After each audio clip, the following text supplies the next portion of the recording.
Il y a des événements comme des salons,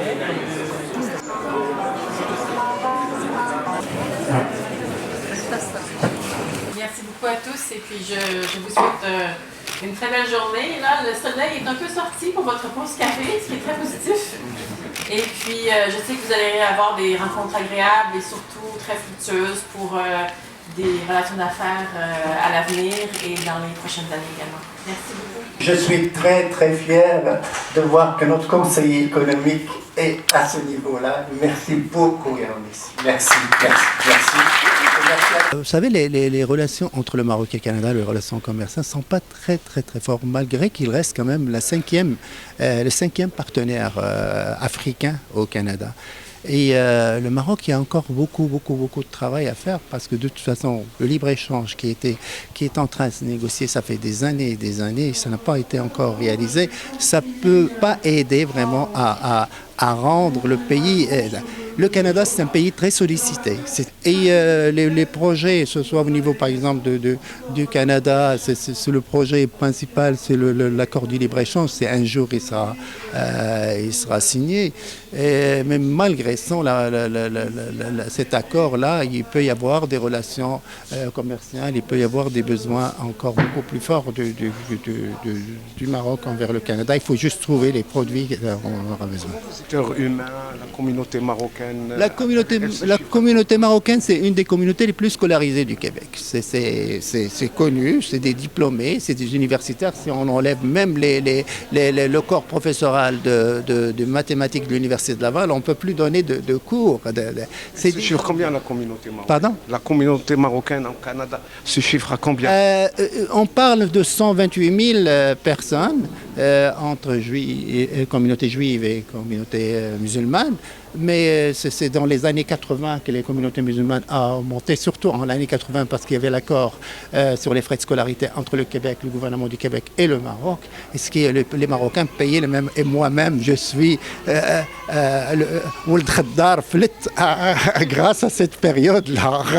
S'il n'y avait pas cette période-là, jamais je rentre ici. Moi, comme je me vois aujourd'hui au Canada, et c'est moi qui dois pratiquement signer pour que les gens rentrent, on me demande l'autorisation. Moi, la première fois quand je suis venu ici au Canada, j'ai vu vraiment, mon père ne savait même pas où j'allais, puis j'avais tellement peur parce que je disais, quand je suis venu, il y avait tous les enfants avec leurs parents, avocats et tout ça, que jamais je rentre.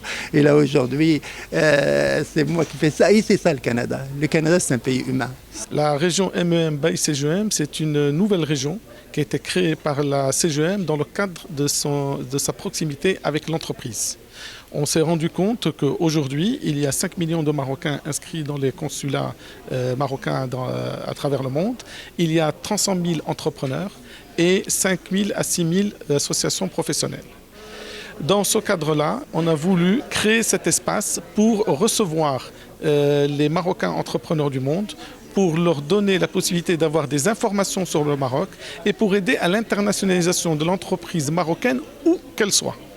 À ce titre, on veut encourager les investissements des Marocains entrepreneurs du monde au Maroc, les investissements des sociétés marocaines à travers le monde par accompagnement avec les MEM, et aussi encourager les échanges, importations et exportations dans les deux sens grâce à cet accompagnement des MEM. Par ailleurs, on voudrait que ce soit une occasion d'avoir notre élite, puisque nous avons notre élite marocaine, et qu'on puisse additionner à l'élite marocaine l'ensemble de cette élite qui est présente et qui est très active à travers le monde, parce que le Maroc aujourd'hui a beaucoup de défis à relever, notamment avec tout le programme extrêmement ambitieux et l'épopée historique de Sa Majesté Mohamed VI, que Dieu l'assiste, avec l'ouverture de notre continent, l'Afrique. Nous aurons besoin des gens, nous aurons besoin des savoir-faire, nous aurons besoin des technologies. Les Marocains entrepreneurs du monde pourront participer à cette épopée. Comment évaluez-vous la coopération commerciale et le partenariat commercial entre le Canada et le Maroc? Alors aujourd'hui, les volumes ne sont pas extrêmement importants, mais ils sont en train d'augmenter de manière très forte. C'est-à-dire entre 2010 et à aujourd'hui, il y a une augmentation de plus 135%. Nous avons des métiers mondiaux qui sont encouragés par le Maroc. encouragé par le Maroc, où on voit la présence des entreprises canadiennes. Nous allons citer quand même la présence de Bombardier au niveau de l'écosystème aéronautique. Et nous savons aussi, il y a aussi dans l'enseignement supérieur, ils sont présents. Ils sont présents dans tout ce qui est équipement automobile. Aujourd'hui, il faut profiter du fait que la communauté marocaine, qui est une des premières communautés, enfin, qui est la première communauté nord-africaine au Canada, pays d'immigration, et qui aussi a beaucoup de compétences. Ces compétences-là peuvent aider à faire évoluer les chiffres à travers le Maroc et le hub marocain vers notre continent d'Afrique.